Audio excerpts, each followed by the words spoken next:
Hey guys, welcome to my channel once again, and today in this video session we will discuss about the peer-to-peer and client-to-server networks. So let us begin the session now.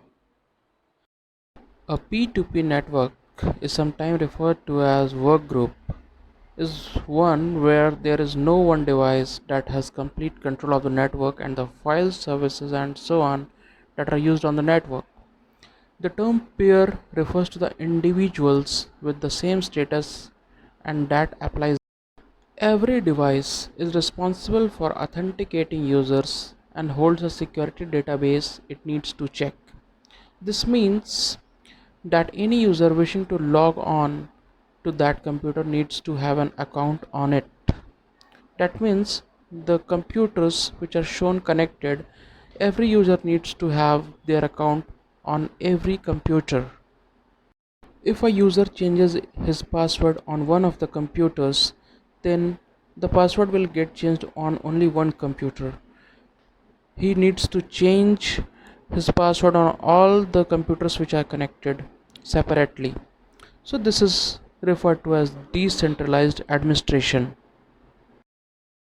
So in this diagram we see that the computers are connected in peer-to-peer model and files are getting transferred. The benefit of this model is that it doesn't require a server and therefore there is no demand on the support staff to have a higher level skill set. It is always recommended that you use this model only when you have 10 or fewer users or devices in your network. Now moving towards client server network. So unlike P2P network, that is peer to peer networks, client server networks have some form of hierarchy. The most common form of this is a domain model that utilizes some form of directory service such as Microsoft's Active Directory for authentication and control when it comes to accessing resources.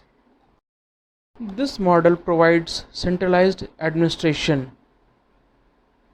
Suppose a user wants to log in client 1, then the credentials are sent to the domain controller that will authenticate him.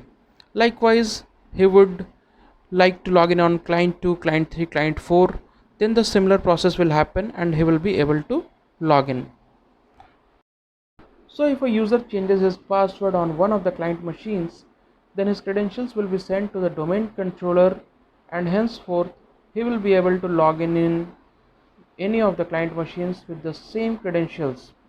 So this is why it is called as centralized administration, because here the server domain controller is involved in managing the functionality, and this is how the client server model works.